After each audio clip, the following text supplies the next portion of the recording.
que los médicos no sepan indicar un antibiótico, y es una de las cosas que más van a hacer ustedes como médicos. Lamentablemente se cometen muchos errores, y esa fue una de las motivaciones cuando me ofrecieron dar una charla. ¿Por qué pasar esto? Que para algunos de los que ya han rotado conmigo va a ser un poco repetitivo, pero les agregué algunas cosas para que no fuese tan fome, ¿ya? Lo primero que tengo que declarar, que no tengo ningún conflicto de interés, ¿ya? No he recibido ningún estipendio por esta presentación. Y algunas cosas básicas.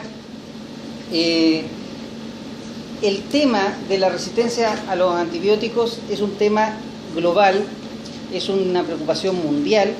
Lamentablemente hemos perdido la batalla contra las bacterias nos están ganando, y nosotros no tenemos más herramientas en un futuro próximo para enfrentarlas. La mejor manera de evitar la resistencia a los antimicrobianos es saber usarlos bien. Y la idea es que ustedes de acá salgan con una pincelada de cómo manejar bien la terapia antimicrobiana. Les tengo que advertir algo. Lamentablemente, muchas de las cosas que ustedes van a ver acá no las conocen la mayoría de los médicos con los que van a rotar después. Por lo tanto, les sugiero que si dicen otra cosa los médicos, sé que guarden silencio y esperen a cuando ustedes tengan que ejercer como profesionales. Porque mucho de esto es tema que ha sido largamente debatido y nos ha costado mucho introducir en el resto de nuestros colegas como una práctica habitual. Ahora, cuesta que nos hagan una interconsulta, y también cuesta que ellos reconozcan que no saben manejar antibióticos. Y eso ha generado, sobre todo en grupos que son de muy buen nivel académico, un sobreuso de medicamentos que ha llevado a que tengamos gérmenes extremadamente resistentes o PAN resistentes. La M de multidrogoresistentes, X de extremadamente drogoresistentes, y PAN no nos queda nada que hacer. ¿Estamos claros? Entonces, tenemos que saber adaptarnos. Ahora, como hay distintos grupos, distintos conocimientos, algunos no han tenido ni siquiera microbiología, les presento cómo pueden identificar una bacteria gram positiva de una gram negativa. Se tienen que seguir estos simples 4 pasos, y nos va a dar una coloración que va a ser azul para los gram positivos y roja para los gram negativos. Eso se debe básicamente a que la pared de los gram positivos es más gruesa, y esta pared está dada principalmente por una sustancia que se llama peptidoglicanos. Estos peptidoglicanos van a ser como un andamio y van a formar una capa que protege a las bacterias para cuando son atacadas. Esto se diferencia de las gram negativas, que su capa de peptidoglicanos es más delgada. ¿Por qué es tan importante la capa de peptidoglicanos? Porque básicamente es uno de los blancos más importantes que usamos con antimicrobianos. Y ese grupo que ataca principalmente los peptidoglicanos son los beta-lactámicos. ¿Estamos claros hasta acá? Ya. Por lo tanto, nosotros vamos a tratar de que esta bacteria se destruya, y vamos a usar distintos elementos o distintas herramientas para destruir esta bacteria. Por lo tanto, vamos a definir como un antimicrobiano aquella sustancia química que evita el crecimiento o que simplemente destruye al microorganismo que es patógeno. Lamentablemente, cuando administramos un antimicrobiano, también vamos a destruir los que no son patógenos. ¿Y alguno ha tenido una diarrea después de haber tomado antibióticos? Muchas veces es porque las bacterias que nos protegen también se van o mueren con el antimicrobiano. Algunas no necesitan asentar con la cabeza porque es un tema delicado, pero más de alguna dama ha recibido antibióticos por una infección respiratoria alta y ha tenido problemas genitales porque han aparecido cándidas. Eso pasa frecuentemente. Lo que estamos viendo en esas circunstancias es que el nicho ecológico está siendo ocupado por otro germen. que se encuentra solo, con harta comida. Es como que en estos momentos que todos estamos haciendo, estamos poniendo atención a lo que yo estoy diciendo, llegara alguno de sus compañeros que no alcanzó un espacio en esta sala y se comiera todo el cóctel. Entonces, es como quedaron solos y tienen tanta comida que vamos creciendo, vamos reproduciéndonos. Bueno, eso no. Y claramente estos antibióticos fueron descubiertos, y ustedes saben por la historia, que Fleming descubrió una condición que cuando las placas se les contaminaban con el hongo Penicillium, no crecían las bacterias alrededor de ella. Esa observación, que fue por la década de los 40, también fue hecha por un chileno que observó lo mismo y estaba haciendo su proyecto de titulación con eso. Lamentablemente, la diferencia, incluso fueron 2 años antes de Fleming, la diferencia fue que Fleming pensó que ahí podía estar la solución a cómo matar los agentes microbiológicos. En cambio, el otro lo único que le interesaba era salir como médico y no lo publicó. O sea, su conclusión fue: hay que evitar que se contaminen las placas con hongos penicillium. Bueno, la suerte chilena, ¿no? Entonces, estos mecanismos que están en la naturaleza los usan los hongos para evitar ser destruidos por las bacterias. Y eso, que es una condición natural, también permite que nosotros hayamos tenido en algún momento la posibilidad de sintetizar estos antibióticos. Entonces, la mayoría de los antibióticos van a partir de una sustancia que va a ser un hongo, que va a tener una sustancia que va a inhibir el crecimiento bacteriano. Y a partir de eso se pueden modificar las moléculas y generar antibióticos que son sintéticos. Lamentablemente, estos antibióticos, como son de uso muy agudo, de poco tiempo, la última generación de medicamentos son muy caros y la industria se ha volcado más a las enfermedades crónicas. Por lo tanto, no tenemos en un futuro próximo muchos antibióticos que ofrecer.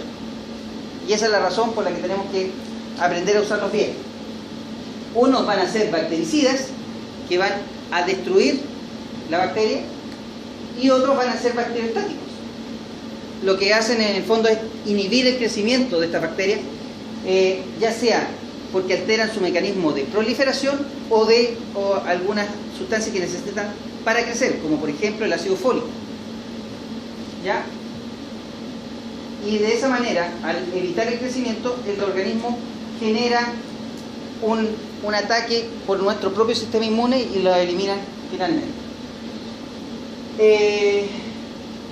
Las bacterias no quieren ser destruidas, por lo tanto van a buscar mecanismos de defensa, y esos mecanismos de defensa o esa interacción entre el agente, que va a ser el germen, el antimicrobiano que nosotros le podamos poner, y el huésped, que seríamos nosotros, va a generar un triángulo en que vamos a tener distintas maneras de interactuar entre los involucrados, que va a generar el éxito o el fracaso de nuestro tratamiento antimicrobiano. Por lo tanto, la resistencia va a depender no solamente del antimicrobiano, sino también cómo lo administramos o cómo ha sido expuesto previamente este agente a esos antimicrobianos. Por lo tanto, en este triángulo en que está el antimicrobiano arriba y el germen, y nosotros estamos acá abajo, va a depender de la interacción entre el antimicrobiano con respecto a la sensibilidad natural o adquirida, o perdida más bien dicho, del antimicrobiano al germen, y eso va a ser la resistencia, como también va a depender de si el germen puede generar una resistencia a medida que está en exposición a este antimicrobiano, que es como en lo central en esta presentación. Pero también tenemos que considerar que el antimicrobiano puede generar toxicidad, y la más clara y la que hemos visto muy frecuentemente últimamente, principalmente para evitar el uso de carbapenémicos, imipenem, meropenem, ertapenem, que ustedes lo escucharán de repente, se ha intentado usar más aminoglicósidos. Lamentablemente esos son muy tóxicos y tenemos varios pacientes que han quedado sordos o que tienen problemas de estabilidad o que han quedado con insuficiencia renal. Y eso es responsabilidad del médico. Por lo tanto, tenemos que saber elegir también a quién le damos los antibióticos y cuáles son los efectos secundarios de estos antibióticos. Tenemos que saber cómo está, en el caso del paciente, la capacidad de metabolizar ese antibiótico. Porque si un paciente es insuficiente renal, ese medicamento va a dar vuelta más tiempo en el organismo y puede generar toxicidad por aumento o porque pasa la barrera de la toxicidad en la concentración. Hay un piso que nosotros tenemos que considerar, que es cuando se alcanza la concentración inhibitoria mínima para que ese germen se vaya destruyendo, y hay otro techo en que tenemos que ver que no se empiecen a generar los efectos tóxicos. Cuando nosotros damos un antibiótico a un paciente que no tiene una buena función renal, se va acumulando esta sustancia y va generando una acumulación de toxina y eventualmente una destrucción de los mismos glomérulos. El caso más categórico que tenemos es que el el cotrimoxazol puede generar cristalización y dañar los glomérulos y los túbulos por acumulación de cristales. A su vez, el germen también tiene una condición que es de ser estimulador del sistema inmune, y es este sistema inmune que al interactuar con el germen va a generar la destrucción de la gente. Si nosotros no tenemos un adecuado sistema inmune, ejemplo, paciente VIH, paciente en tratamiento corticoidal, paciente en tratamiento con agentes biológicos para el tratamiento de cáncer, de artritis reumatoide, de lupus eritematoso, ese paciente va a tener menos capacidad de respuesta inflamatoria ante esta infección. Y solamente nos vamos a dar cuenta de este cuadro cuando ya sea demasiado tarde, cuando el paciente ya genere signos de sepsis severa.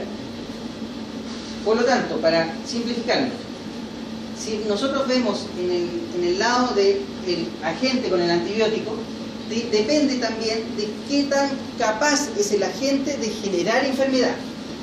Les pongo un ejemplo clásico. ¿Quién creen ustedes que es más fácil para adquirir una diarrea? ¿Comerse un completo con una Salmonella enteritidis? ¿O comerse el mismo completo con la mayonesa contaminada con Shigella? ¿Quién da más diarrea? ¿Quién da más por menos? Ustedes necesitan entre 10 y 100 bacterias para empezar una diarrea con la Shigella. En cambio con la otra necesitan como 1000. Por lo tanto, si yo me comí la puntita del completo, puede que no me dé diarrea. ¿Ya? Y eso pasa habitualmente. Pero hay algunas que tienen una virulencia o una tasa de ataque mucho mayor. Por lo tanto, nosotros muchas veces vamos a llegar tarde a tratar de atacarlo con antibióticos. Otra cosa que está dada por la toxicidad.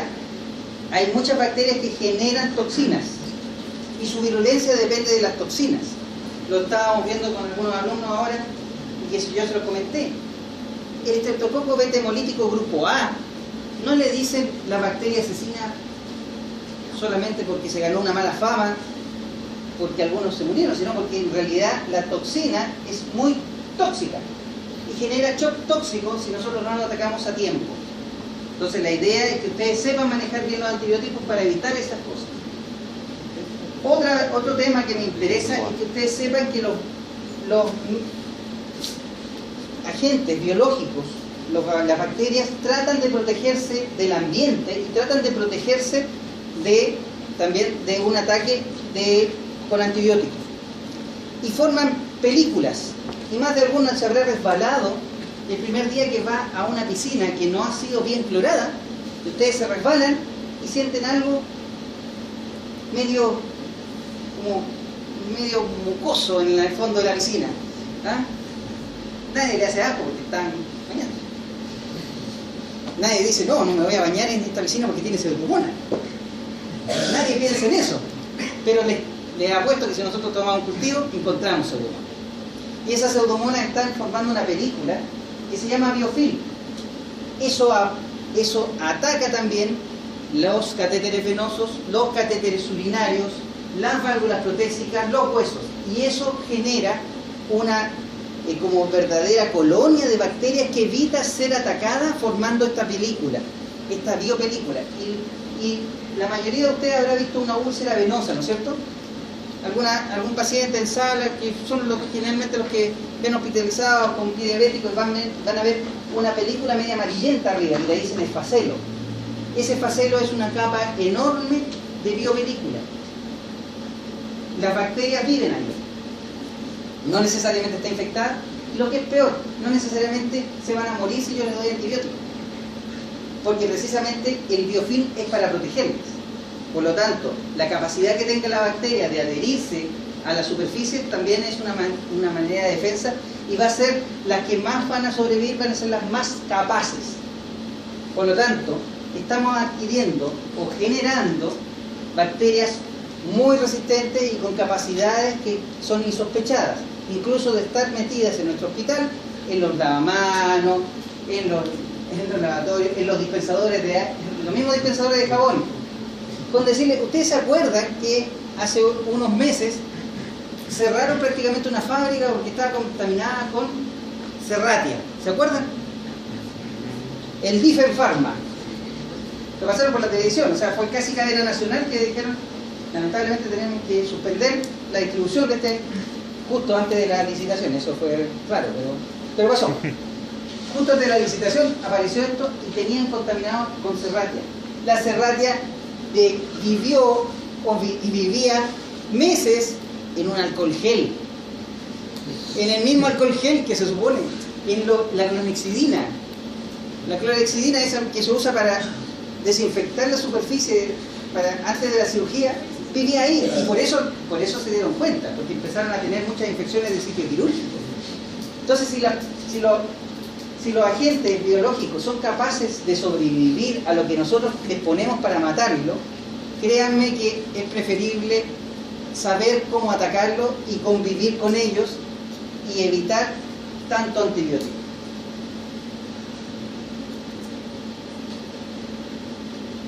Esto lo vamos a tratar más rapidito porque en el fondo lo que nos interesa es lo medular.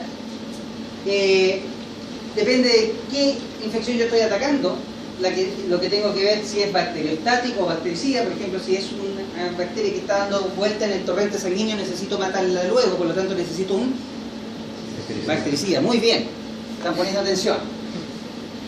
Tenemos que ver si lo tengo que dar por vía local, general, sistémico.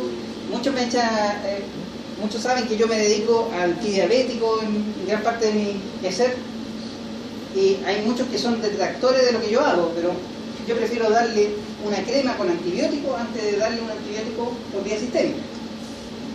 ¿Ya? Y funciona. Y acá está lo que habíamos conversado recién. Del germen tenemos que ver lo que ya habíamos visto. Hay gérmenes que son intrínsecamente resistentes a algunos, así que tenemos que considerarlo. Y también tenemos que considerar las barreras naturales. Por lo tanto, ¿cómo va a actuar el antibiótico? Como hay un video que los que han pasado conmigo, yo se lo vi, está en YouTube. Se lo pueden pedir a cualquiera de los que ha pasado conmigo, que el link dura 15 minutos y le enseña cómo funcionan los antibióticos. Está bien bueno, o sea, yo no creo que es un buen esfuerzo de una mnemotecnia para aprenderse cómo funcionan los antibióticos.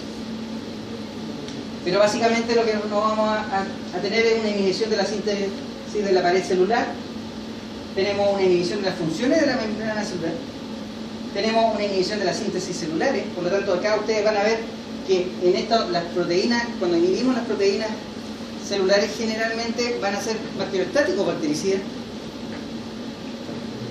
Bacteriostáticos, ¿no es cierto? La mayoría de los bacteriostáticos van a ser inhibidores de la síntesis de proteínas, no van a ser los que nos van a destruir la pared. Y la inhibición de síntesis de ácido nucleico, que ahí podría ser, también depende de la replicación, pero puede ser bactericida. Ahora, muchachos, antes de entrar de lleno en el tema, yo quiero que pongamos atención a una cosa. Yo les puse al principio los bacilos, o sea, los gram negativos y los gram positivos. No es casualidad que los pusiera y no es casualidad que les mostrara que nosotros tenemos una gran pared de peptidoglicanos que podemos atacar, y si lo destruimos la bacteria, que los bacilos gram negativos que tienen una pared chiquitita. Y esa pared pequeña posiblemente no va a destruir a todas las bacterias.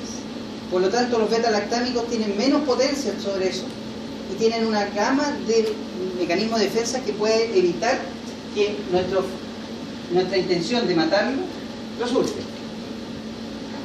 Acá tenemos un esquema de cuáles son los sitios de acción principal. Un sitio importante de acordarse son el ribosoma, que tiene dos unidades, la 30 y la 50S. Todo eso está muy bien explicado en el video, así que no voy a tener mucho en esto. Además que está en inglés, por eso se lo traje en castellano. ¿Ya? Entonces básicamente la síntesis de la pared por la penicilina, o básicamente es por los beta-lactámicos. Y acá está la vancomicina, que si bien aparece como un inhibidor de la pared, actúa a nivel de la síntesis de la pared. Lo que pasa es que la síntesis de la pared, y lo vamos a ver más adelante, depende de unas proteínas que van como armando un rompecabezas. Y ese rompecabezas de peptidoglicanos los vamos armando, y a esas proteínas es donde se unen los beta-lactámicos. Un tema importante que se tiene que acordar son de la ADN girasa, la topoisomerasa 4, que actúan las quinolonas principalmente. La RNA polimerasa, la rifampicina. Y la rifampicina, que es usada en la tuberculosis, tiene una tremenda importancia porque actúa como sinergista de muchos de los medicamentos que nosotros vamos a usar para evitar la resistencia de algunos agentes biológicos. El más importante, el Mycobacterium, pero también puede ser importante en algunos tipos de estafilococos. La síntesis del metabolismo del ácido fólico, que es inhibido por el cotrimoxazol. La estructura de la membrana, que hay dos agentes importantes que se tienen que recordar. O mejor dicho, uno, que es el colistin, que es la polimixina B. El otro, no sé si te tengan que acordar porque está saliendo al mercado. Yo creo que va a volver, pero con unos 30 años más. Igual que lo hizo la polimixina B, porque la polimixina B se reflotó después de muchos años. Y la verdadera razón por qué está saliendo esta es por lo mismo que salió la polimixina B, porque no pueden solas trabajar, necesitan de otro. Y los que han estado conmigo se van a acordar que yo también les dije la digeciclina, que también es otro agente que pudiese estar involucrado en esto de la ataque a las membranas, pero que también pudiese requerir de otro agente para que pudiese funcionar. Acuérdense de la clindamicina en la subunidad 50S, porque esa es la que nos va a ser útil en los shock tóxicos. Un paciente que entra en shock tóxico, ya sea una meningocemia, ya sea una shock tóxico por estafilococo o un shock tóxico por streptococo, nos sirve el efecto de la clindamicina sobre las proteínas, sobre la síntesis de proteínas, porque inhibimos las toxinas. Y eso es increíble, que nos sirve para evitar cuadros más graves. Bien, entonces los mecanismos de resistencia, ahora que sabemos cómo actúan, podemos saber cómo se defienden.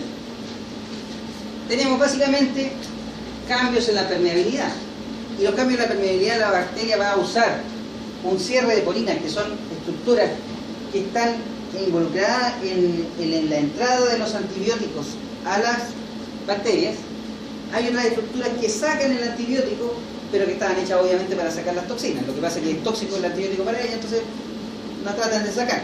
Es un mecanismo que gasta energía y que puede ser un poquito menos eficiente, pero que tenemos que considerarlo porque van a ser los dos principales mecanismos por los que podemos estar perdiendo la efectividad en los agentes más importantes antimicrobianos que tenemos, que son los carbapenemas. La inactivación enzimática que más de alguna vez ustedes habrán escuchado, los BLE. ¿Qué son los BLE? Beta-lactamasas de espectro expandido. Y esas beta-lactamasas de espectro expandido son las que, en definitiva, son responsables de perder la mayoría de los beta-lactámicos, pero principalmente la cefalosporina. Después apareció el ANC, que es una especie de beta-lactamasa de espectro expandido, pero que además ataca lo que se usó para inhibir esta beta-lactamasa, que son los inhibidores de beta-lactamasa. El ácido clavulámico, el sulbactam, el tazobactam, ¿ya? Entonces, esos inhibidores de beta-lactamasa no son destruidos también por el ANC, por lo tanto no sirven. Y la más temida de todas las bacterias, la KBC, que tiene ese nombre porque fue descrita primero en una Klebsiella pneumonia, que tenía un agente enzimático que se llamaba carbapenemasa porque atacaba a los carbapenémicos y nos mata casi todos los antibióticos conocidos. Por lo tanto, ese agente es uno de los más temidos, que puede expandirse como una pandemia y que afortunadamente no ha llegado a Chile, pero ¿ustedes saben por qué pudo no haber llegado a Chile? Porque se esperaba que llegara a Chile el 2009.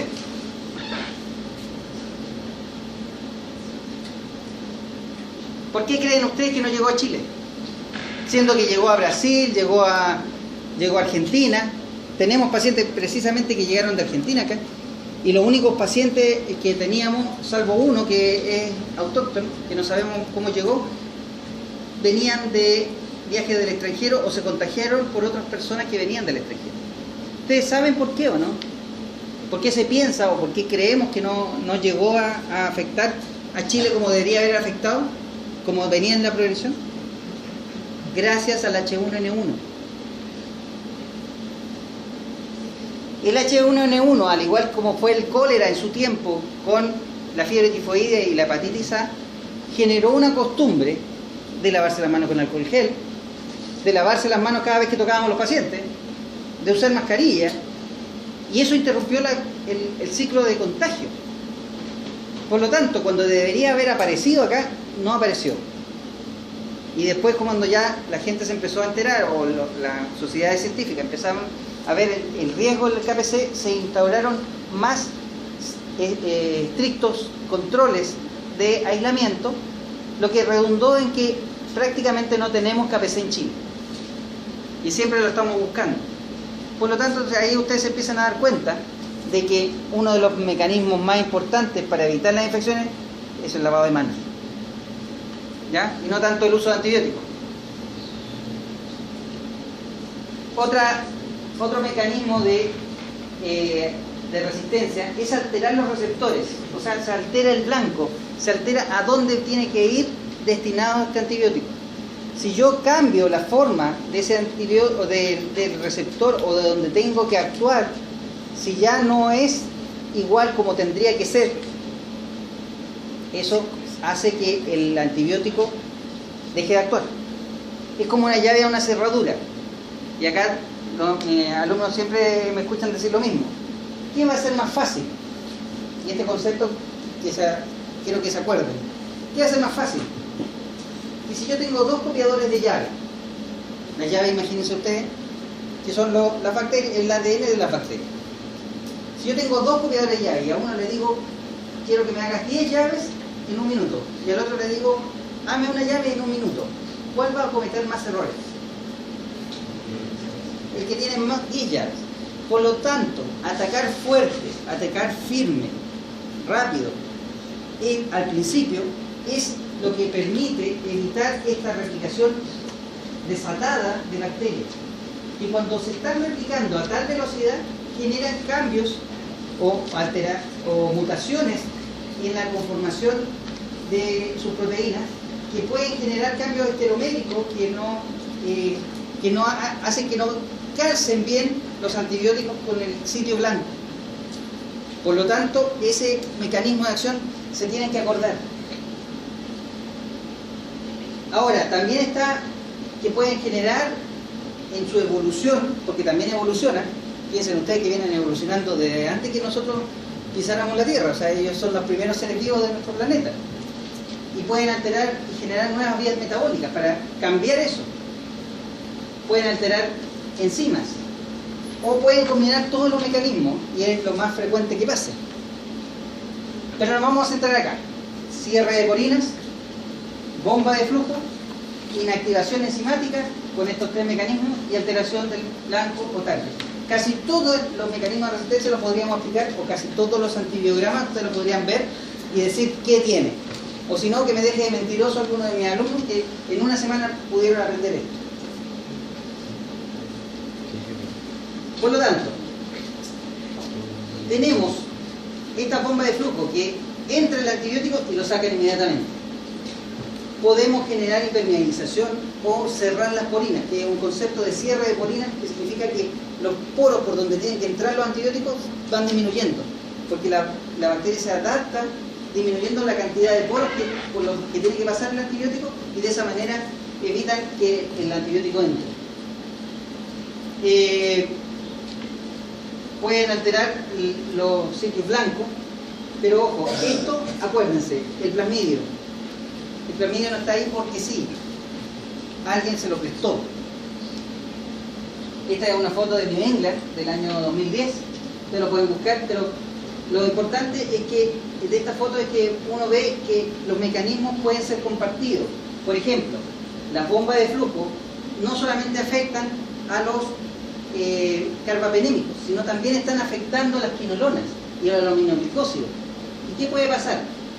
Que yo le doy un antibiótico o le genero una expresión de alguna bomba de flujo, y puede que yo pierda no solamente al antibiótico que estoy usando, sino también a otro que pueda usar la misma vía.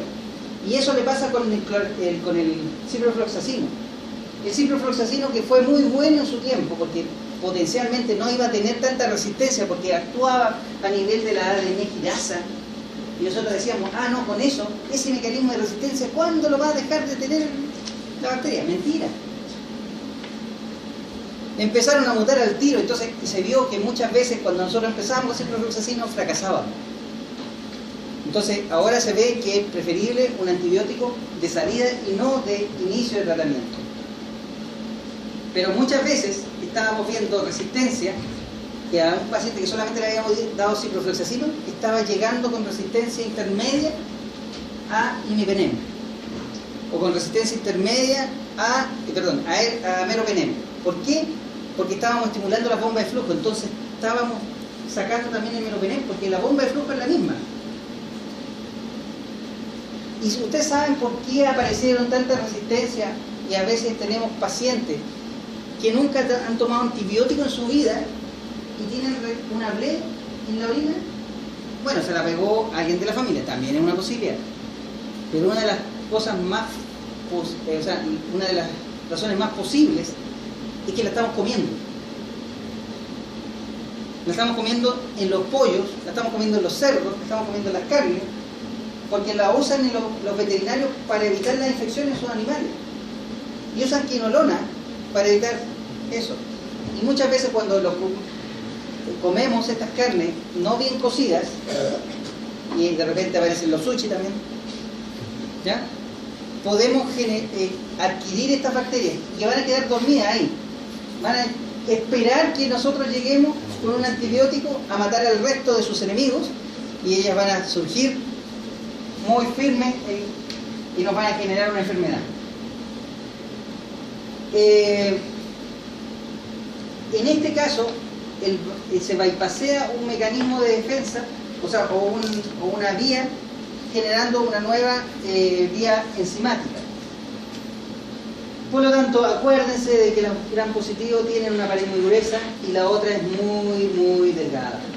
Por lo tanto, nuestra capacidad de atacar a estas bacterias también depende de cómo podemos llegar a este espacio. Y ese espacio donde está este peptidoglicán, esta membrana de peptidoglicán, es el espacio periplásmico. Entonces,